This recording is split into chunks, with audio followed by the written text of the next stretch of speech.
नमस्कार दोस्तों, स्वागत है आपका आपके अपने चैनल पे। अगर आप यूपी पुलिस एग्ज़ाम की तैयारी कर रहे हैं तो यह पीडीएफ आपके लिए है। यहाँ पर हम सिख साम्राज्य को देखने वाले हैं कि कौन कौन से गुरु हुए, उन्होंने कौन कौन से कार्य किए, क्या क्या विशेषताएं थी। बहुत इंपॉर्टेंट है आपके एग्जाम पॉइंट ऑफ व्यू से, और केवल नोट्स के माध्यम से देखेंगे, इंपॉर्टेंट चीज़ों को देखेंगे। ठीक है, तो चलिए देर ना करते हुए शुरू करते हैं। देखिए, सिख साम्राज्य जो है इसकी स्थापना प्रथम गुरु ने की थी, गुरु नानक जी ने।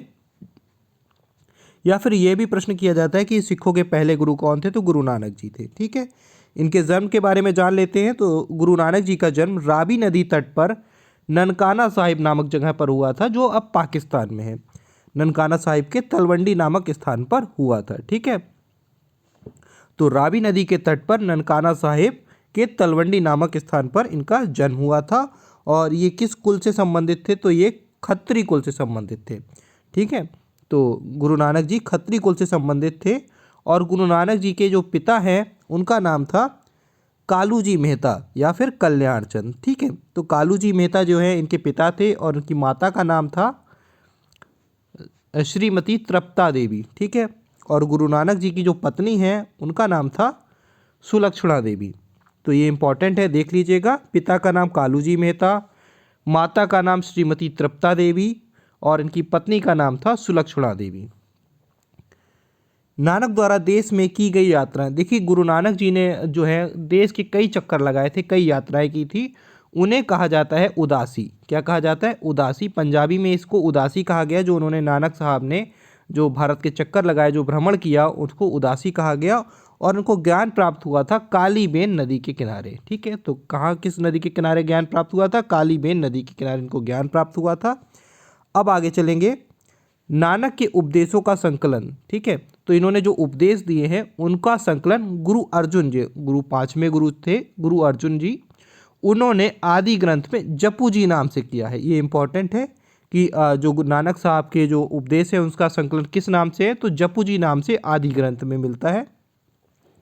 नानक साहब को कर्म पर और पुनर्जन्म के सिद्धांत पर विश्वास था। ये पुनर्जन्म तथा कर्म के सिद्धांत को मानते थे। नानक की मृत्यु करतारपुर, डेरा बाबा ये जगह का नाम है, करतारपुर में हुई थी नानक जी की मृत्यु।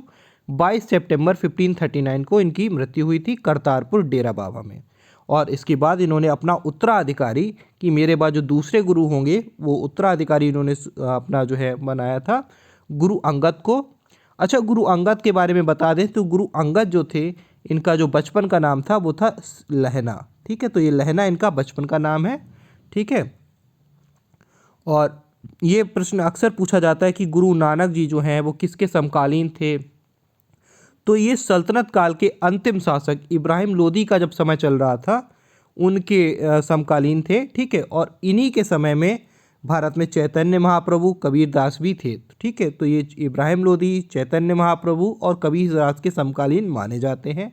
जिस समय आप जानेंगे कि जो नानक साहब की मृत्यु हुई थी, तो उस समय मुगल दरबार में, मतलब जो गद्दी पर हुमायूं का शासन चल रहा था। ठीक है, और बाबर के विषय में इन्होंने बाबर बाणी नामक एक रचना करी है। किसने रचना की है बाबर बाणी?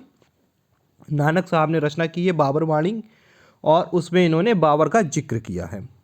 अब बात कर लेते हैं दूसरे गुरु की। तो जो दूसरे गुरु हैं वो हैं गुरु अंगद। ठीक है, गुरु अंगद ये भी खत्री कुल से संबंधित थे। किस कुल से हैं? खत्री कुल से हैं। गुरु नानक की तरह गुरु अंगद भी खत्री कुल से हैं। इनका प्रारंभिक नाम कई बार एग्जाम में पूछा जाता है कि गुरु अंगद का प्रारंभिक नाम क्या है, तो गुरु अंगद का प्रारंभिक नाम था लहना। अपनी गुरु गद्दी का निर्माण इन्होंने खादुर नामक जगह पर करवाया। ठीक है, और नानक द्वारा शुरू की गई लंगर व्यवस्था को स्थायी कर दिया। ये लंगर व्यवस्था जो है ना, जो उसमें हम खाना खाते हैं, भंडारा होता है गुरुद्वारे वगैरह में, तो ये जो व्यवस्था है इसको शुरू किया था गुरु नानक जी ने, इस लंगर व्यवस्था को। लेकिन इसको स्थायी किसने किया? इसको स्थायी किया दूसरे गुरु, गुरु अंगद ने। ठीक है, तो ये इंपॉर्टेंट है। और इन्होंने एक गुरुमुखी लिपि का आविष्कार किया, मतलब एक नई लिपि बनाई जिसमें जो है उसका नाम था गुरुमुखी लिपि। गुरुमुखी लिपि का आविष्कार किसने किया? गुरु अंगद ने किया। ये सारे पॉइंट्स बहुत इंपॉर्टेंट हैं, सीधे सीधे इन्हीं से प्रश्न पूछा जाता है। और ये जो है आपके एग्ज़ाम के लिए बिल्कुल बहुत ज़्यादा ऐसा भी नहीं है कि कोई भी पॉइंट आप छोड़ पाएँ, किसी को भी मिस कर पाएँ। तो इन पॉइंट्स को देखते चलेंगे, इन्हीं से प्रश्न बनेगा। तो गुरुमुखी लिपि का आविष्कार किया था गुरु अंगद ने। और इनको राजनीति में कोई विशेष रुचि नहीं थी, राजनीति में कोई रुचि नहीं थी। बिलग्राम के युद्ध हारने के बाद, आपको मालूम है बिलग्राम का युद्ध हुआ था हुमायूं और शेर शाह सूरी के बीच में। तो जब बिलग्राम का युद्ध हुमायूं हार जाता है तो वो गुरु से आकर पंजाब में गुरु से आकर भेंट करता है। ठीक है, तो ये आप पूछा जाता है कि हुमायूं किस गुरु से आकर भेंट करता है बिलग्राम का युद्ध हारने के बाद, तो हुमायूं गुरु अंगद से आकर भेंट करता है बिलग्राम का युद्ध हारने के बाद। अब आगे चलेंगे हम लोग। आगे हमारे जो तीसरे गुरु हैं वो हैं गुरु अमरदास जी। ठीक है, ये वैष्णव धर्मानुरागी थे, मतलब वैष्णव धर्म को मानते थे। गुरु अमरदास तीसरे गुरु हैं, गुरु अमरदास वैष्णव धर्म को मानते हैं और इन्होंने अपनी गद्दी स्थापित की थी गोविंदवाला में।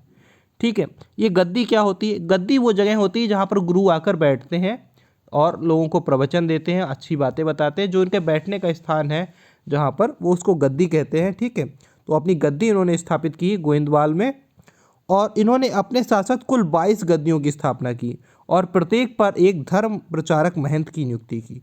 मतलब 22 अलग अलग जगह उन्होंने गद्दियाँ बनाई और उन पर ऐसे महंत बैठाए, ऐसे संतों को बैठाया जो धर्म का प्रचार कर सकें, लोगों को अच्छी बातें बता सकें, उनको सतमार्ग पर ला सकें। ठीक है, यहाँ पर एक विशेष बात है, यहाँ पर नई विवाह पद्धति लवन को इन्होंने प्रारंभ किया। इससे पहले तक क्या होता था? इससे पहले जो सिख समाज में जो विवाह होता था वो बिल्कुल वैसा ही होता था जैसा कि हिंदू समाज में होता था। ठीक है, लेकिन यहाँ पर इन्होंने नई पद्धति को लेके आए, जो विवाह की नई पद्धति थी जिसका नाम था लवन। इसको प्रारंभ किया था, किसने किया था? गुरु अमरदास तीसरे गुरु ने। ठीक है, और आपकी कुछ रचनाओं का संकलन जो है आदि ग्रंथ में भी मिलता है। ये किसके समकालीन थे? तो ये जो है अकबर के समकालीन थे और अकबर जो है गुरु से गोविंदवाल में जाकर मिलता है और गुरु पुत्री बीबी भानी को कुछ गांव प्रदान किए। किसने गांव प्रदान किए थे? अकबर ने। अकबर जो है इनके समकालीन था गुरु अमरदास जी के, और वो जाता है गुरु से भेंट करता है और गुरु पुत्री जो बीबी भानी है उनको कुछ गांव प्रदान करता है। ये प्रश्न काफ़ी इंपॉर्टेंट है, कई बार पूछा गया कि अकबर ने किस गुरु से जाकर भेंट की थी, तो गुरु अमरदास जी से अकबर ने जाकर भेंट की थी और कुछ गांव उनकी पुत्री को भेंट स्वरूप दिए थे। ठीक है, गुरु अमरदास की बात करते हैं। चौथे गुरु हैं हमारे गुरु रामदास जी। ठीक है, ये अमरदास के शिष्य व दामाद थे गुरु रामदास। ठीक है, और ये चौथे गुरु हैं। ये भी अकबर के समकालीन थे। अकबर ने 500 बीघा भूमि प्रदान की थी इनको। ठीक है, अकबर ने कितनी? 500 बीघा भूमि प्रदान की थी और रामदास जी ने अमृतसर शहर बसाया था। अमृतसर नामक जो शहर है वो किसने बसाया है? ये रामदास ने बसाया है, गुरु चौथे। ठीक है, शिष्यों को रामदासी संज्ञा। अब इसका क्या मतलब है? इसका मतलब ये है कि इनके जो शिष्य थे वो रामदासी कहलाते थे। ठीक है, अपने शिष्यों को इन्होंने रामदासी संज्ञा दी और यहीं पर से गुरुपद जो है पैतृक बन गया। ठीक है, गुरुपद अब पैतृक बन गया था और इन्होंने अपनी गद्दी जो है वो अपने तीसरे पुत्र गुरु अर्जुन देव को दी थी। ठीक है, तो यहाँ पर देखा आप लोगों ने कि ये गुरु अमरदास के शिष्य और दामाद थे, चौथे गुरु थे, अकबर के समकालीन थे। अकबर ने इन्हें 500 बीघा भूमि दी थी और इन्होंने वहाँ पर अमृतसर जो है शहर बसाया था और अपने जो है शिष्यों को ये रामदासी संज्ञा देते थे और ये इन्होंने गुरुपद को पैतृक बना दिया। ठीक है, आगे चलते हैं। आगे हैं गुरु अर्जुन, पाँचवें गुरु, गुरु अर्जुन देव जी पाँचवें गुरु। इनकी उपाधि थी सच्चा बादशाह, ये खुद को सच्चा बादशाह कहते थे। अकबर के समकालीन थे ये भी। अमृतसर सरोवर के मध्य जो है स्वर्ण मंदिर, आपने देखा होगा स्वर्ण मंदिर, हरि मंदिर साहिब का निर्माण इन्होंने किया है, स्वर्ण मंदिर कहा जाता है। ठीक है, किसने करवाया था? गुरु अर्जुन देव जी ने करवाया था। अच्छा, एक विशेष बात ये है कि जो ये गोल्डन टेम्पल है, स्वर्ण मंदिर है, हरि मंदिर साहिब जो है, इसका जो शिलान्यास है, मतलब ये है किसने किया था? ये कई बार प्रश्न पूछा जाता है, तो ये मियाँ मीर ने किया था। ठीक है, मतलब मियाँ मीर ने इसका जो नींव रखी है वो मियाँ मीर साहब ने रखी है और ये कादरी संप्रदाय से संबंधित है। ठीक है, कादरी संप्रदाय से संबंधित है मियाँ मीर। ठीक है, इन्होंने पहली ईंट जो है, अगर आप कहें कि मंदिर की, हरि मंदिर साहब की जो पहली ईंट है वो मियाँ मीर साहब ने रखी है। ठीक है, आगे चलेंगे। और इन्होंने इसके अलावा कई शहर बसाए, जैसे तरन तारन, करतारपुर, गोविंदपुर आदि जो हैं वो इन्होंने शहर बसाए थे। अच्छा, एक विशेष बात के विषय में मैं आपको बता दूं कि ये एक तरीके का कर लेते थे गुरु अर्जुन देव जी जो है, ये एक विशेष तरीके का कर लेते थे जिसे आध्यात्मिक कर कहा जाता था। ये आय का 10वां भाग होता था, ठीक है। ये आय का 10वां भाग होता था जिसे ये कर के रूप में लेते थे, एक तरीके का टैक्स तरीके लेते थे, और जिससे वो अच्छे अपने कार्यों में लगाते थे। गुरु अर्जुन देव जी ने आदि ग्रंथ की रचना की थी। अब आदि ग्रंथ की रचना के विषय में ये इंपॉर्टेंट बात है कि इसमें 5 सिख और 18 हिंदू संतों का जो है संदेश संग्रहित है, और इसमें बाबा फरीद, कबीरदास, रैदास, नामदेव, रामानंद आदि की रचनाएं भी देखने को मिलती हैं। तो आदि ग्रंथ की रचना किसने की थी? अगर आपसे कोई कहेगा तो आप कहेंगे कि हाँ, आदि ग्रंथ की रचना गुरु अर्जुन देव ने की थी, ठीक है। जहांगीर का विद्रोही पुत्र खुसरो को, ठीक है, आशीर्वाद दिया था और जो है आर्थिक सहायता इन्होंने दी थी।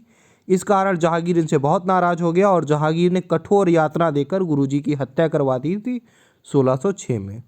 तो यहाँ पर हमने जो है गुरु अर्जुन देव जी को देखा, एक बार पुनः देख लेते हैं। उपाधि क्या है? सच्चा बादशाह, अकबर के समकालीन थे, अमृतसर सरोवर के मध्य गोल्डन टेम्पल या हरि मंदिर साहिब की इन्होंने निर्माण कराया था। और इस जो मंदिर है गोल्डन टेम्पल स्वर्ण मंदिर, इसकी जो पहली नींव है, जो शिलान्यास है, वो कादरी संप्रदाय के संत मियाँ मीर साहब ने किया था। और अर्जुन देव जी ने कई सारे नगर बसाए जिसमें तरन तारण, करतारपुर, गोविंदपुर आदि हैं। अपने अनुयायियों से ये 10% जो है आध्यात्मिक कर के रूप में आय का लेते थे। आदि ग्रंथ की रचना किसने की? आदि ग्रंथ की रचना गुरु अर्जुन देव जी ने की, जिसमें 5 सिख और 18 हिंदू जो संत हैं उनका संग्रह है संदेशों का। और इसमें जो कुछ विशेष संत हैं जैसे बाबा फरीद हो गए, कबीरदास, रैदास, नामदेव, रामानंद आदि जी की रचनाएं इसमें हैं।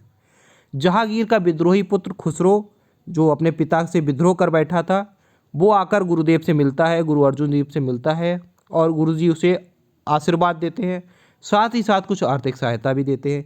इस बात से जहांगीर बहुत नाराज होता है और जहांगीर कठोर यातना के देकर गुरुजी की हत्या करवा देता है 1606 में। आगे हम देखेंगे जो हमारे गुरु हैं वो हैं गुरु गोविंद सिंह, हरगोविंद सिंह। गुरु हरगोविंद सिंह जी जो हैं ये 12 फीट ऊंचा अकाल तख्त बांग का निर्माण कराते हैं, ठीक है। ये मतलब एक जो है सिंहासन टाइप का अपना बनाते हैं। नगाड़ा बजाने की व्यवस्था यहाँ पर की जाती है, मतलब जब जो है गुरुजी जब जाकर अपने सिंहासन पर बैठते हैं तो उस समय नगाड़ा बजाने की व्यवस्था थी, मतलब चारों तरफ से नगाड़े बजाए जाते थे, ठीक है। और सैनिक भावना, शिक्षा व शस्त्र धारण, मतलब क्या हुआ? मतलब गुरु हरगोविंद सिंह जी ने सिखों को सैनिक रूप में जो है कन्वर्ट किया। इन्होंने कहा कि सैनिकों की भावना भरी, डिसिप्लिन भरा शिक्षा दी और शस्त्र की भी शिक्षा इन्होंने दी, ठीक है। अमृतसर की किलेबंदी की गुरु हरगोविंद सिंह जी ने, ये प्रश्न इंपॉर्टेंट है, पूछा जाता है कि अमृतसर की किलेबंदी किसने की? तो अमृतसर की किलेबंदी गुरु हरगोविंद सिंह जी ने की थी। सैनिकों के मांसाहार पर बल दिया। इन्होंने कहा कि मांस आप लोग खाइए, जो सैनिक हैं उनको मांस खाना आवश्यक है, मतलब वो खा सकते हैं, ठीक है। मुगलों से कई युद्ध हुए, अमृतसर का युद्ध, गुरुसारी का युद्ध, करतारपुर का युद्ध, कीरतपुर का युद्ध, ठीक है। ये कई सारे युद्ध इन्होंने मुगलों से करे। कश्मीर में कीरतपुर नामक नगर बसाया। कौन सा नगर? कीरतपुर नामक नगर बसाया था। जहांगीर ने अपने पिता के 2.5 लाख रुपए जुर्माना राशि ना देने के कारण 2 वर्ष तक ग्वालियर के कैद में रखा, ठीक है। तो ये प्रश्न इस तरीके से पूछा जाता है कि जहांगीर ने किस गुरु को कैद में रखा था? तो जहांगीर ने गुरु हरगोविंद सिंह जी को कैद में रखा था, क्योंकि उन्होंने अपने पिता के जो 2.5 लाख रुपए थे वो चुकाने में वो असमर्थ थे, जुर्माना राशि, ठीक है। 1644 में गुरु साहब की मृत्यु हो जाती है। एक बार पुनः इनको देख लेते हैं। गुरु हरगोविंद सिंह जी 12 फीट ऊंचा जो है अकाल तख्त बंगा का निर्माण कराते हैं। हरगोविंद सिंह साहब के जब के शासन में जो है नगाड़ा की व्यवस्था थी, जब वो सिंहासन पर बैठते थे तो नगाड़ा बजाने की व्यवस्था थी। इन्होंने सैनिक भावना, शिक्षा व शस्त्र धारण की शिक्षा दी थी। अमृतसर की किलेबंदी गुरु हरगोविंद सिंह साहब ने की थी। सैनिकों के मांसाहार पर बल दिया था और मुगलों से कई युद्ध किए, जिसमें अमृतसर का युद्ध, गुरुसारी का युद्ध, करतारपुर का युद्ध और कीरतपुर का युद्ध प्रमुख हैं। कश्मीर में कीरतपुर नामक नगर गुरु हरगोविंद सिंह ने बसाया है। जहांगीर ने अपने पिता के 2.5 लाख रुपए जुर्माना राशि ना देने के कारण 2 वर्ष तक इनको ग्वालियर की कैद में रखा है। 1664 में गुरु साहब की मृत्यु हो जाती है और गुरु साहब के बाद जो अगले गुरु बनते हैं वो हैं गुरु हर राय।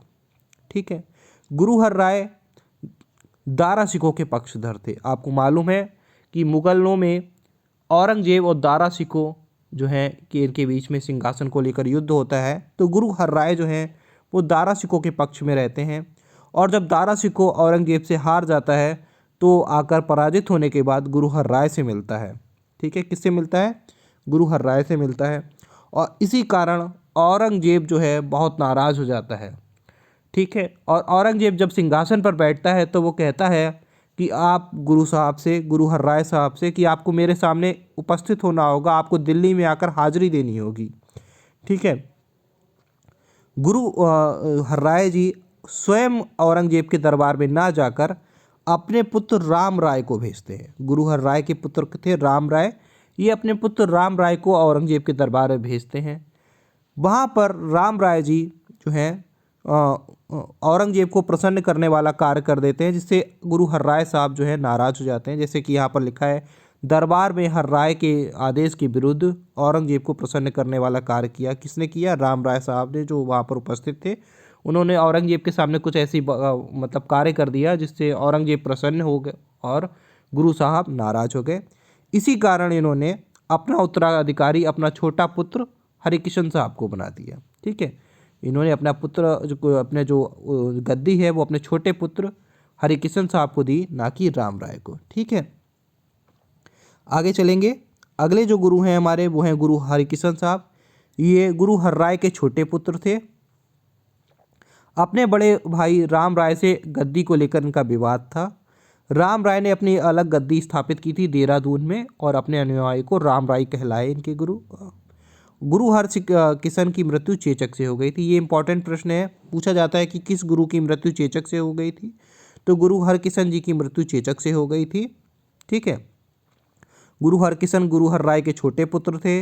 अपने बड़े भाई राम राय से गद्दी को लेकर इनका विवाद था और राम राय ने अपनी गद्दी अलग देहरादून में स्थापित की थी और इनके संत जो इनके अनुयायी हैं वो राम राय कहलाते थे। आगे चलेंगे। इसके बाद जो गुरु हैं वो हैं गुरु तेग बहादुर साहब। गुरु तेग बहादुर गुरु हरगोविंद के जी के पुत्र थे और असोम के शासक, असोम यहाँ पर लिखा है, असोम का मतलब है असम। असम के शासक या असोम के शासक ने गुरु का गुरु टीला बनवाया था। असम में गुरु टीला बनवाया था। ठीक है, और अपनी गद्दी इन्होंने स्थापित की थी अमृतसर माखोवाल में। उत्तराधिकार के विवाद के कारण इनके समय गद्दी के 22 दावेदार खड़े हो गए थे। मतलब 22 लोग ऐसे दावेदार खड़े हो गए थे जो है गद्दी लेना चाह रहे थे। किसके समय में? गुरु तेग बहादुर साहब के समय में। ठीक है, इन्होंने औरंगजेब की धार्मिक नीति का विरोध किया। कश्मीर के गवर्नर की इन्होंने आलोचना की, क्योंकि कश्मीर में इस समय जो है ब्राह्मणों की हत्याएं और गौ हत्या वगैरह प्रमुख हो गई थी, तो इसका इन्होंने कश्मीर के जो मुगल गवर्नर था उसकी आलोचना की। 1675 में औरंगजेब द्वारा गिरफ्तार कर लिया गया इनको। इस्लाम न स्वीकार करने के कारण की हत्या कर दी गई। गुरु तेग बहादुर साहब ने आनंदपुर नामक नगर बसाया था। आनंदपुर नामक नगर की स्थापना किसने की है? गुरु तेग बहादुर साहब ने। गुरु तेग बहादुर की याद में दिल्ली में शीशगंज गुरुद्वारे का निर्माण किया गया। दिल्ली में शीशगंज गुरुद्वारे का निर्माण किसकी याद में किया गया है? गुरु तेग बहादुर की। ठीक है, तो एक बार पुनः देख लेते हैं गुरु तेग बहादुर साहब को। ये गुरु हरगोविंद सिंह के पुत्र थे। असम के शासक जो हैं उसने गुरु टीला बनवाया था इनके सम्मान में। इन्होंने अपनी गद्दी जो है गुरु तेग बहादुर ने माखोवाल अमृतसर में स्थापित की थी। उत्तराधिकार के समय विवाद इतना बढ़ गया था कि 22 दावेदार खड़े हो गए थे गद्दी को लेकर। ठीक है, और इन्होंने औरंगजेब की धार्मिक नीति का विरोध किया था। कश्मीर के गवर्नर की आलोचना की इन्होंने, क्योंकि कश्मीर में गौ हत्या ब्राह्मण हत्या प्रमुख हो गई थी। 1675 की ईस्वी में औरंगजेब ने इन्हें गिरफ्तार कर लिया और इस्लाम न स्वीकार करने के कारण की हत्या कर दी। गुरु तेग बहादुर साहब ने आनंदपुर नामक नगर बसाया था। गुरु तेग बहादुर की याद में दिल्ली में शीशगंज गुरुद्वारा, ये एक प्रश्न पूछा जाता है कि दिल्ली में जो शीशगंज गुरुद्वारा है वो किसकी याद में बसा है, किसका सम्मान में है? ठीक है, तो गुरु तेग बहादुर की याद में उनके सम्मान में दिल्ली में शीशगंज गुरुद्वारे का निर्माण हुआ है। अब बात कर लेते हैं अंतिम गुरु 10वें गुरु की, गुरु गोविंद सिंह जी की। गुरु गोविंद सिंह जी का जन्म बिहार पटना में हुआ था। बहुत इंपॉर्टेंट प्रश्न है, हालांकि सारे ही प्रश्न इंपॉर्टेंट है, एक एक पॉइंट बहुत इंपॉर्टेंट है। गुरु गोविंद सिंह जी का जन्म बिहार पटना में हुआ था। 10वें गुरु अंतिम गुरु थे। 1699 में दल खालसा की स्थापना इन्होंने की। एक त्यौहार भी गुरु साहब ने शुरू किया था जिसका नाम था पाहुल। पाहुल नामक त्यौहार चलाया। पाओंटा, पाओंटा एक जगह है हिमाचल प्रदेश में, नामक स्थान की स्थापना इन्होंने की थी। क्यों की थी? सैनिक प्रशिक्षण देने के लिए।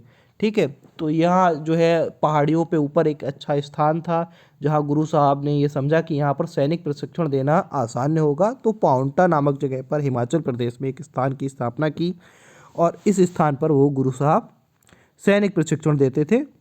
ठीक है, और कृष्ण अवतार नामक ग्रंथ की रचना की। गुरु गोविंद सिंह जी ने कृष्ण अवतार नामक ग्रंथ की रचना की थी।